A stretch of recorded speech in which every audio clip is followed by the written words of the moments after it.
Hello and welcome back to Radio Rothbard. I'm Ryan McMaken. I'm executive editor with the Mises Institute, and here with me, as always, is my co-host, Tho Bishop, our head of marketing, and my associate editor here at the Mises Institute. And we're going to talk a little bit about government stats this time. The reason we got thinking about it was I did an article on, I guess, Monday, looking at the jobs numbers. And this has been a topic of continual interest and dismay in many corners, because while virtually all of the economic data except the payroll jobs data points to a slowing economy, you even have Fed economists who always predict a rosy picture, saying, oh, we expect a quote-unquote mild recession later this year. If they're admitting a recession at all, you should be worried about a real recession. Instead, we get month after month the payroll jobs data showing like these blowout jobs report again and again, even though the leading economic indicators index shows declining economy. You got the yield curve inverted. You've got the Empire State Manufacturing Index showing recession. You can look at, well, and I listed in the article, at least 6 different indicators all pointing to this. So what is it with the jobs data? And of course, the jobs data is one of the most important in terms of the news cycle. And so these headline numbers that get reported, it all just kind of illustrates how important government statistics have become in the discussion and in the news cycle. And it doesn't take much of it at all anymore to get Wall Street real excited. You give them one number that shows the economy's doing well, and they trumpet it to the skies. And of course, it's always important to remember that most of these Wall Street quote-unquote analysts that are on financial Twitter and people out there on the TV shows, they're really basically salespeople. They've got a product that they want people to be bullish about the economy about. And, it's like trusting an economist in many cases from the National Association of Realtors, right? It's always a great time to buy. So you have to really look at this data and really parse it and know where it's coming from. And it can be useful if you know how to use it. But as far as just the headline numbers go, a lot of the time you're just being deceived. And it's always important to keep in mind that why does the government keep all these statistics anyway? And it has a big role in helping just justify government action in the economy, because it gives all these metrics then which the government can claim it's fixing or helping solve or making progress against. And then, lo and behold, the government also has the ability to massage these numbers and change the way it collects these numbers. So that's always pretty significant, and it's been going on for quite some time. And we're going to talk a little bit about not just jobs numbers, but broader issues like the census and also crime data, and just a lot of these numbers that really affect the national conversation over this stuff. But just how reliable is this stuff is a question we have to always ask ourselves.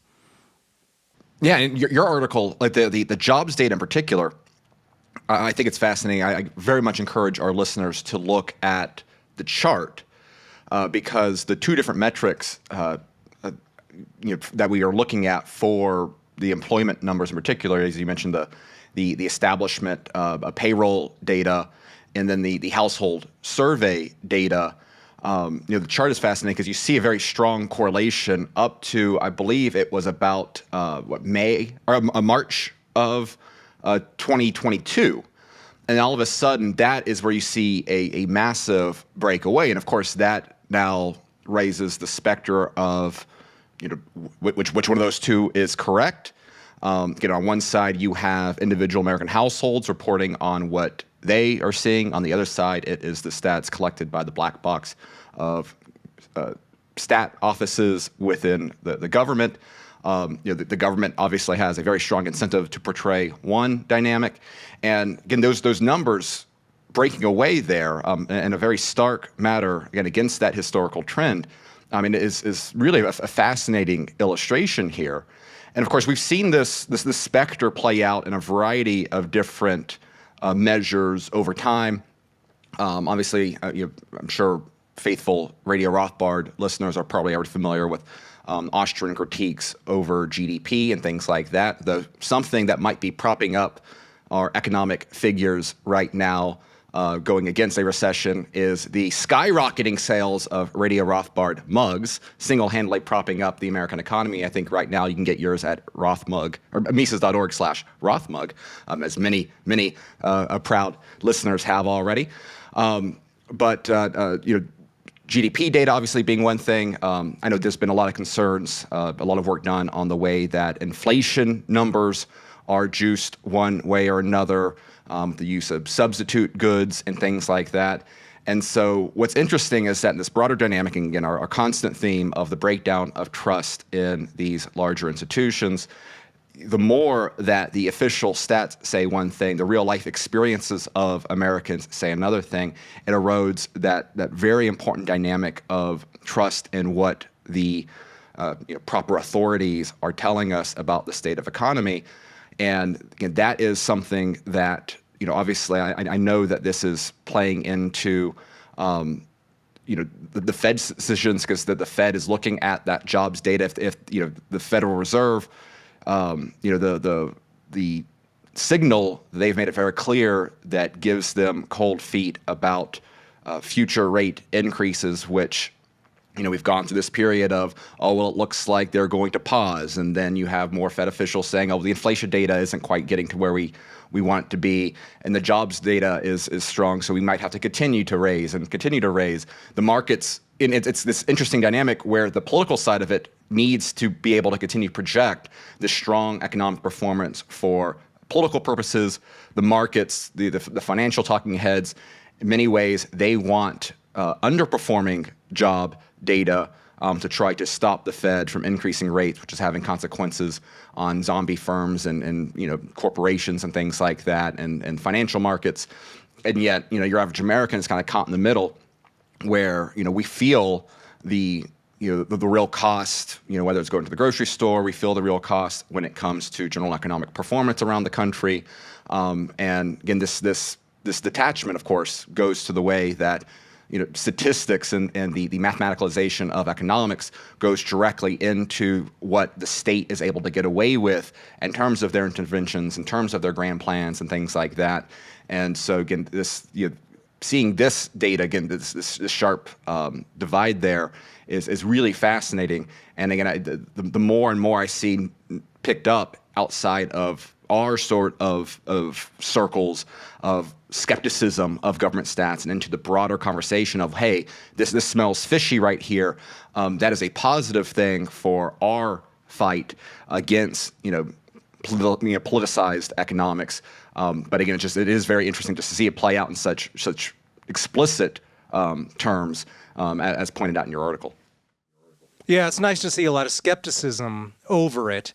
And let's touch on a couple of things you mentioned, right? With the employment data, there's two different surveys, at least in terms of just actual, when we refer to the number of jobs or the number of people employed. There's the establishment survey, which is a survey of actual employers, and they're counting jobs, positions. And then there's the household survey, which is an actual survey where they call people and ask them, do you have a job? Do you want a job? That sort of thing. Now, that's a survey of actual number of people employed.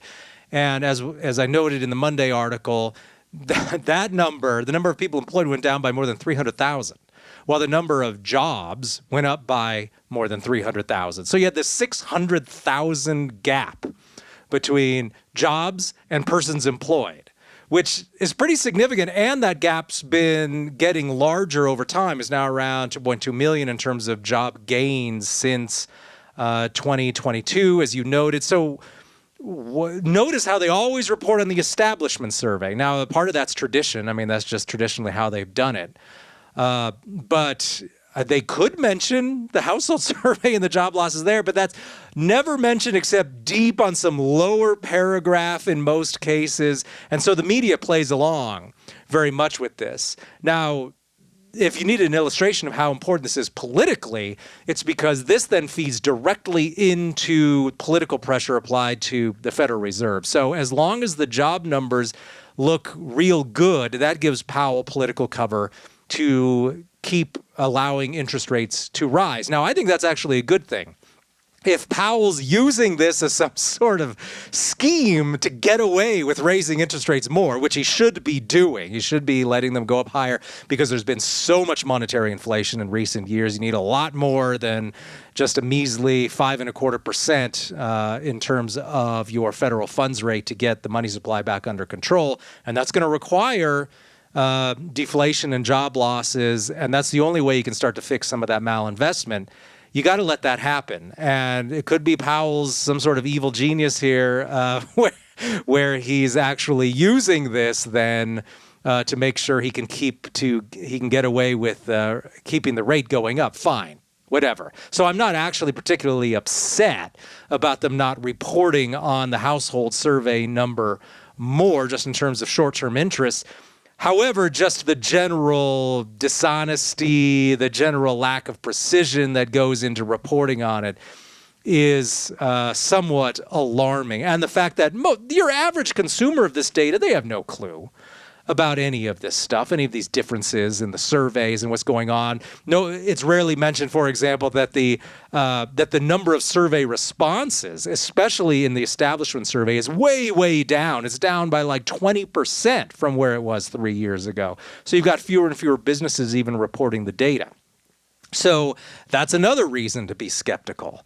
And I've been on the inside of this too at the state level, because when I worked for the Department of Local Affairs, I processed a bunch of the economic data there, reported on home prices and foreclosures, for example, some other stuff. And since I just avoided politics like kryptonite. So generally, I flew under the radar. The governor's office didn't care what I was doing because I never got political with the stuff. But it's not like that at the federal level. I mean, it's way more closely monitored by the White House in terms of what sort of data can you put out of any of these agencies that are all within the executive branch. And so the messaging all has to work with what the White House and with what all those lifer bureaucrats want to say. And so you can't just think that you're getting some sort of honest assessment of the situation. And then just on top of this, right, there's the GDP data, which they're always quoting as somehow evidence of great economic strength. And then there was, just remember last year, that nonsense about how, we had 2 quarters of declining GDP, but we decided that no longer suggests recession. Now, I was willing to play along, right, with it. This is not a hard stop when it comes to 2 declining quarters of GDP mean for sure a significant recession. But it was clearly significant economic weakness, and they just kind of pretended that they hadn't been saying for years that 2 quarters in a row of negative GDP was a strong, strong indicator of recession. They just started acting like we never said that. That doesn't mean anything. Everything's fine. And so they're just blatantly lying to you about a lot of this jobs data. And so you should just be aware of that and be extremely, we should say, aware of how this stuff is being used to manipulate you. And it's always important to remember that the government statistics are historical data, right? It's essentially every report that comes out is a miniature history book of sorts. It's telling you something that happened in the world recently. Now, it may be an accurate picture or it may be an inaccurate picture, just like some history books about cultural history are accurate or inaccurate. But that's what it's purporting to do, is tell you this is what happened in the recent past. So you have to be aware of how history gets written too, right? What they choose to cover and what they choose to report on that will color your own interpretation of the situation. Sometimes I get emails from people who don't understand how history gets written or how the research process works, and they'll say, we just need honest, unbiased historical accounts. Well, no such thing exists, right? As Mises noted, the job of the historian is to write what's relevant. What are the relevant facts in these cases? And it's not always clear what's relevant. So you have to pick and choose what are the relevant facts, right? If you're writing a history of the gold standard, including a bunch of information about what happened with some Zairian tribes in 1901 may or may not have anything to do with the gold standard. It's history, but it may or may not be relevant. And so the historian, the statistician, always has to make these decisions about what information do I include or what do I not include. And that's going to then suddenly determine what the everyday journalists, most of whom are profoundly lazy in terms of how they report on the information, are going to say. And so keep an eye out there about what they've ceased reporting on or what new things are they reporting. Now, on these days, it's mostly discontinued data. I noticed that the Fed seems really gung-ho about just ending various stats that it has been historically reporting on. You can go through that on the Fred data and just go through. There's tons of stuff that was just discontinued in 2021. It's really quite amazing. And they've really changed. They've stopped with a lot of the weekly data on money supply and all of this stuff. So that's not just like some scientific assessment, right? They're making a political calculus in many ways, especially in whatever way they think can seem plausible. So it's not just the data that you're seeing that's maybe suspect, it's the fact that the data now that you're no longer seeing or never did see is also really coloring your view of what reality is as well. Right, and you've seen some attempts by various outlets to try to create some alternatives to those, the official stats out there. Shadow stats being one of the more notable ones, particularly within our circles, where you're using different formulas for trying to figure out inflation that the government has changed over time. There was a very interesting project that was done with some Harvard and MIT economists, the Billion Prices Project, that was taking various different real market prices and trying to figure out an inflation level there. That was in it, I believe, in 2021, where their information started to showing a decent amount of showing inflation rising faster than the official accounts. I'm not going to suggest that one is directly connected to that reporting led to its no longer being factored in, being continued, but that correlation was there.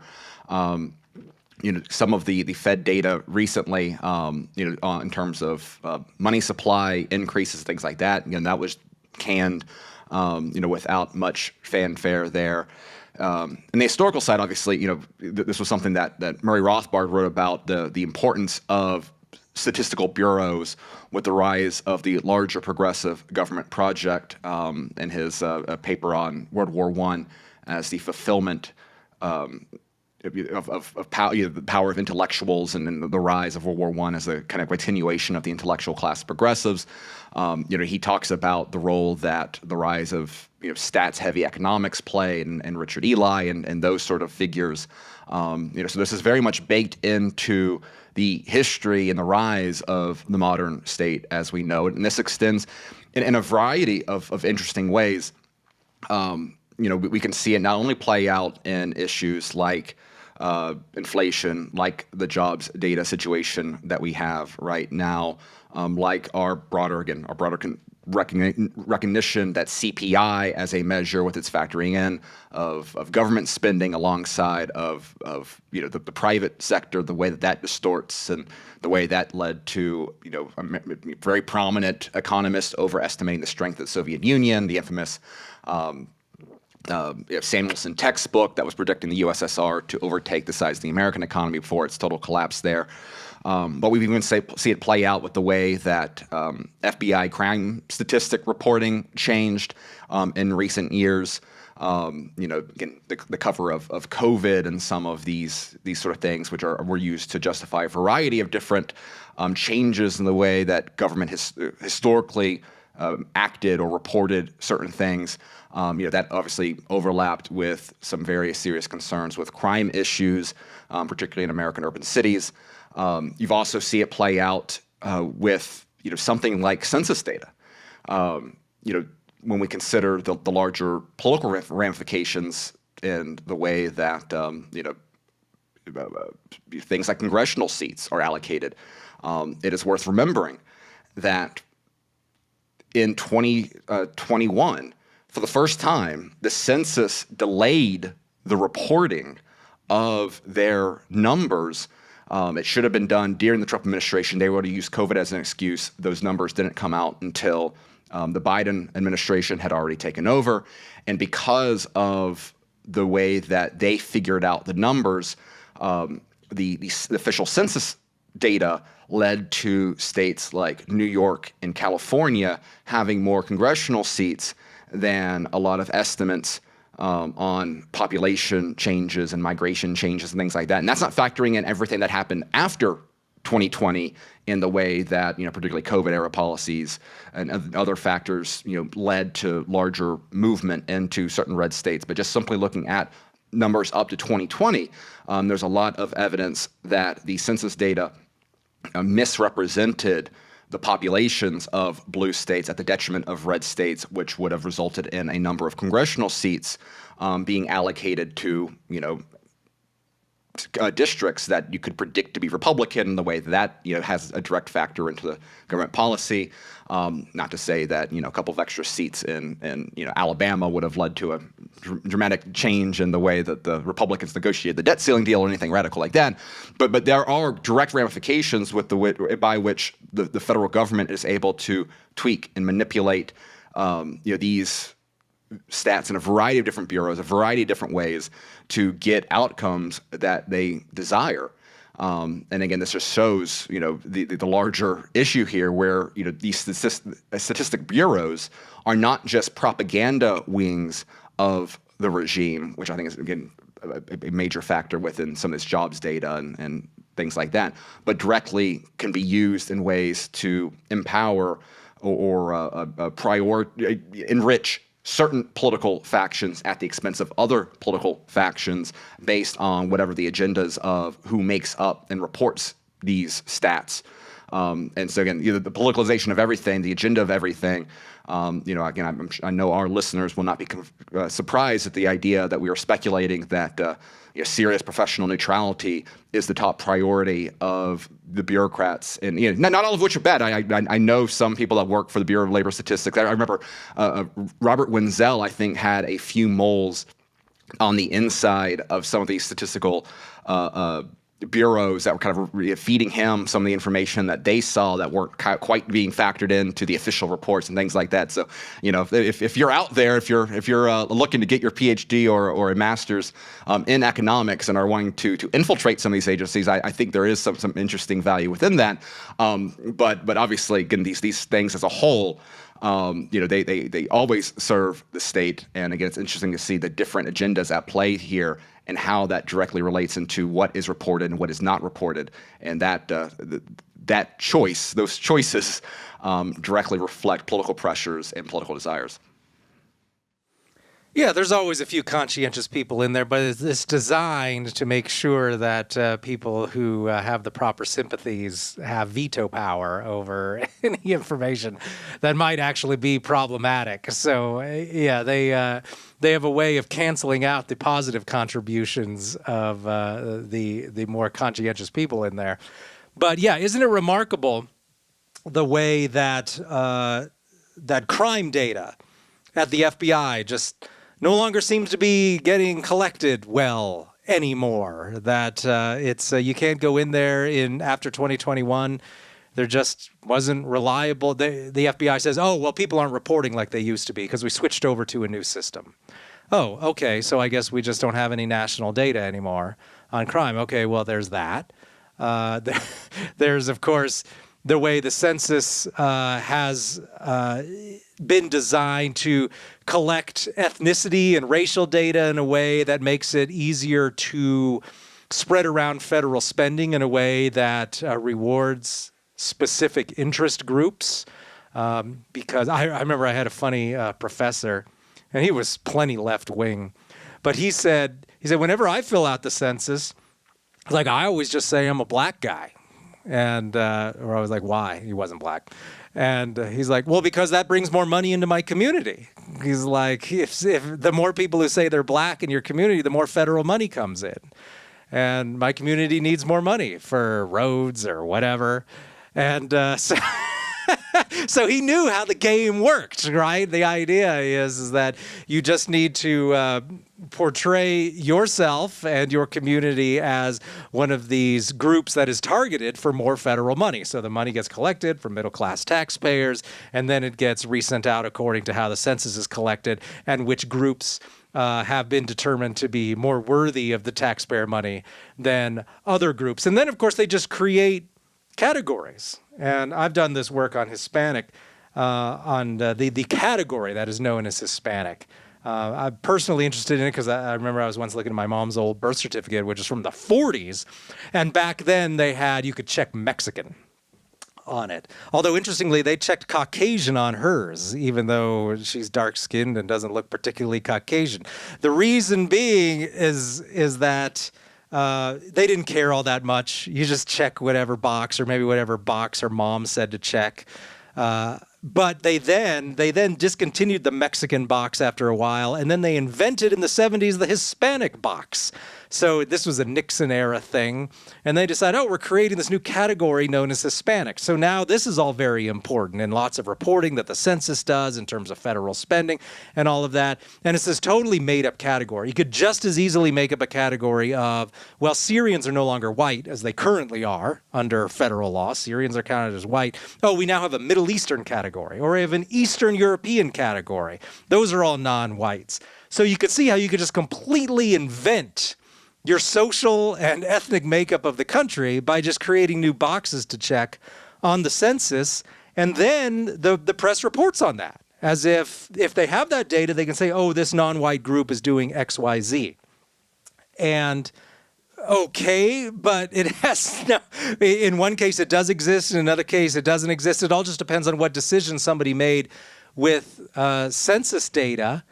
And that's just another way where stuff is being just completely made up, and these totally arbitrary categories are being created. And most people don't even know about that. And then another way that they do that is the way the census counts people who are within certain ethnicities. So if your grandparents came from Mexico and they at some point were counted as Hispanics under the census, well, all of their descendants are now going to be counted as Hispanics, even though maybe their children, your mother or father, had children with some white Anglo-Saxon person.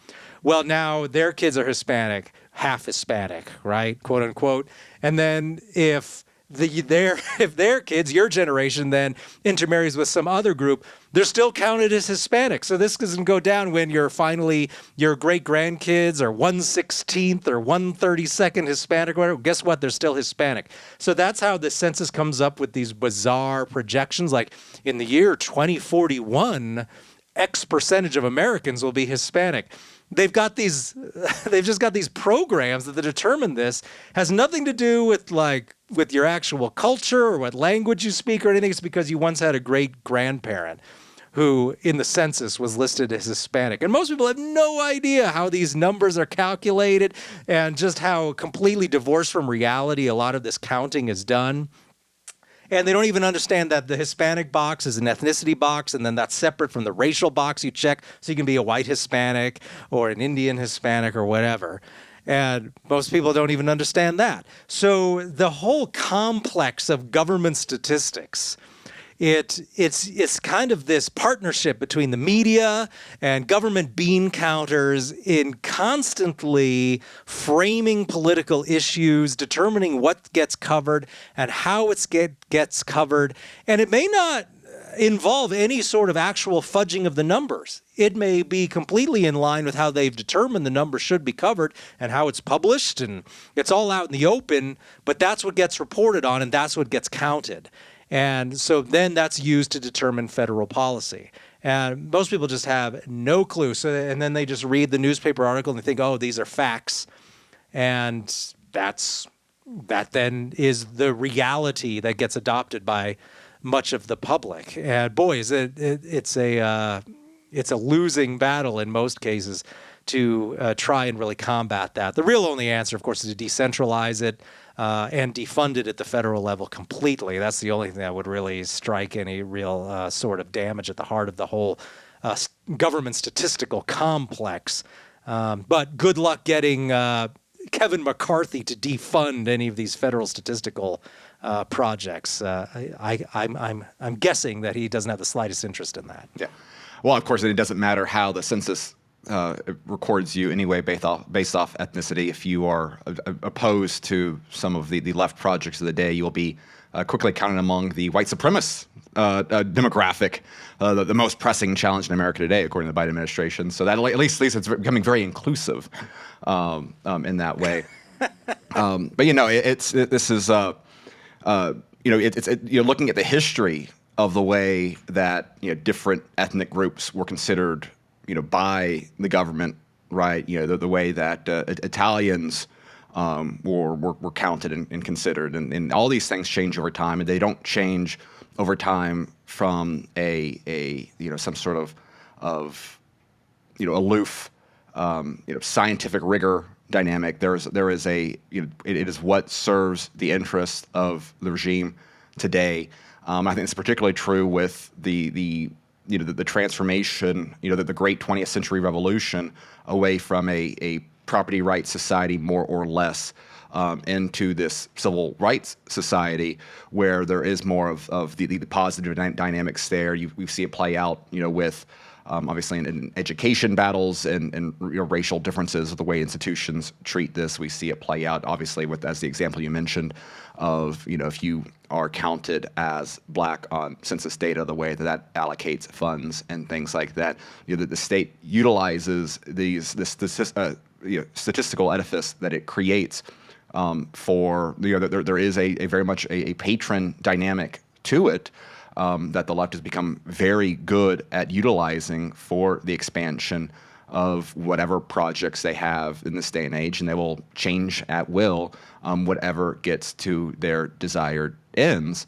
And again, I think the biggest difference now is the fact that there are so many different ways of being able to consume content, trying to break down the news cycle. The breakdown of you having a small minority of outlets, whether it's newspapers, whether it is mainstream television channels and things like that, where if you're getting any sort of official deep informed economic analysis, you kind of had to go through these sort of networks. Now, I think Zero Hedge is one of the leading financial outlets out there, precisely because it portrays it offers a different slant to the official narrative. And this is something that is worth noting as well, is that even though as Austrians, we are very skeptical, to put it mildly, of the mathematicalization of economics and the misuse of statistics as a way to replace theory, we are not anti-stats themselves as a way of better understanding the world around us. And I know that you do a lot of work at Mises.org reporting on one of the alternative Austrian measures, of which there were a few out there. Jonathan Newman has given this lecture at Mises U in recent years. Always a great time. If you're interested more in this topic, I'd recommend looking at one of his videos from some of the past summers there. But we have the true money supply as a measure that Murray Rothbard and Joe Salerno have worked on, in trying to have a better measure of the money supply and different dynamics there that have fundamental differences from various other official Fed-reported money stats there. There are different ways of looking at GDP data. I believe Rothbard removed the state dynamic of GDP as a better way of measuring it.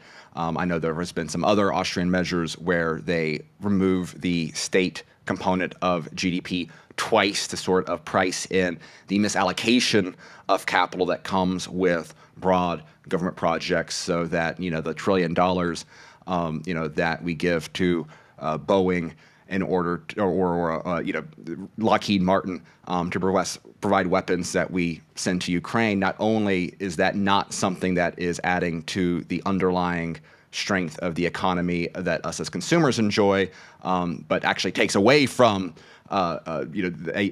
capital that could have been used for better, more efficient, more productive outlets out there. And so one of the things I think is a good thing is that the more that we have alternative financial analysis out there, where people are trying to identify ways of providing a different lens that leads to a lot of interesting work. Some of it, might not have a tremendous amount of value. Not all alt stats are necessarily good just because they're alternative. But the fact that there is an attempt out there, given the greater ways of obtaining this content, to try to provide different lenses to better understand what is going on is, I think, a very positive trend out there. And hopefully, as we see the continual decline of cable news ratings, as we see the decline of the impact of outlets ranging from the New York Times to the Wall Street Journal, the more that we see people looking at alternative sites, including Mises.org, that will help, at least for those interested in the truth, interested in better understanding what is going on. There's at least options out there that did not exist, so that we can see through the damn lies of government statistics. Now, of course, that doesn't help the census side of things, but so we don't take over the Census Bureau. But on the margins there, those are positive contributions. Yeah, there's just so much work left to do there. And even today, you could see how blatantly the census was used for political purposes back with the debate over, are we going to ask people if they're citizens or not, right? That was a little bit of just an out in the open debate over that. Now, the consistent position was to be against even that, right? The census was only there to ask people where they are, how many of them there are, and where they live. It was never designed to collect anything more than that, although the feds have tried to do that from the very beginning. But the fact that there are just public debates over what questions should the census ask is just a glimpse into how much we admit the political nature of federal data collection. And so it's not just the census, it's all of that. The questions asked, when, of who, and how. Need to have some grasp of how that's being done and how it's being manipulated. So with that, we'll go ahead and wrap up this episode of Radio Rothbard. Thank you for listening. Be sure to pick up your Radio Rothbard mug at Mises.org/Rothmug. And we'll be back next week with another episode, so have a great week.